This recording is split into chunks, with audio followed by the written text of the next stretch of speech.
C'est vrai qu'en France, on a un problème pour prendre des mesures concrètes contre des personnes qu'on juge dangereuses. Et non, c'est pas normal. Parce qu'il y a des personnes, pour moins que ça, on les enferme, on les juge, elles passent directement au tribunal, etc. Donc ça, c'est quelque chose qu'il faut régler. Je crois que ça fait plusieurs fois, ça fait pas une tour, ça fait 10 ans qu'ils ont des dossiers sur lui. Donc là, ils sont un petit peu amnésiques. C'est un voyou.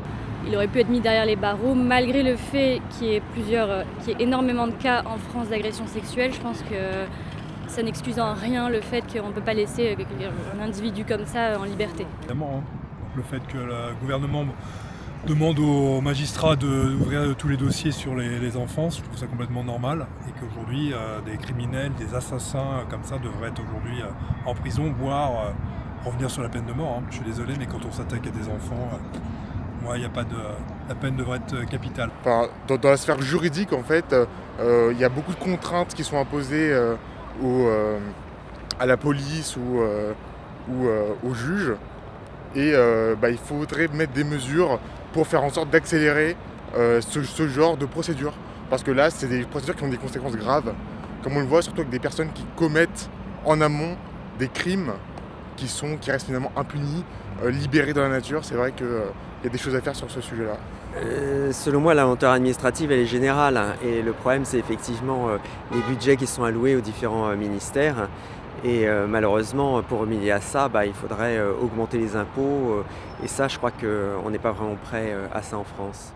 Bien évidemment, mais quand on a plusieurs dossiers qui sont ouverts sur la même personne, je pense qu'il faut s'attarder plus précisément sur ces personnes-là plutôt que quand c'est des dossiers qui sont beaucoup moins développés. Ouais. Moi, ce que je comprends, c'est qu'il y a 70 000 plaintes qui sont en cours et qui n'ont toujours pas été examinées. Et encore une fois, c'est un problème de moyens. C'est-à-dire qu'il n'y a pas suffisamment de personnes peut-être qui sont affectées, ou peut-être que les personnes qui sont affectées sont peut-être surchargées de boulot et qu'elles ne peuvent pas regarder en détail les dossiers.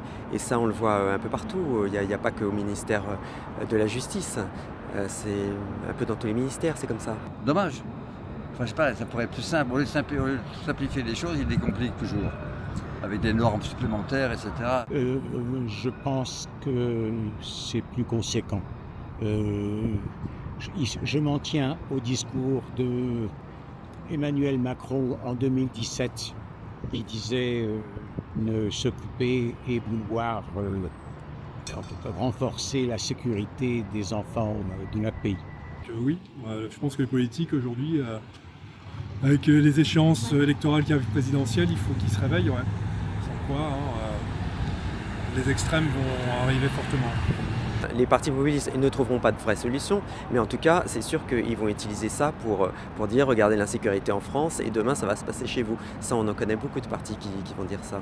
Mais en fin de compte, je pense qu'il y a tellement de problèmes en France que personne ne se penche vraiment sur les problèmes fondamentaux.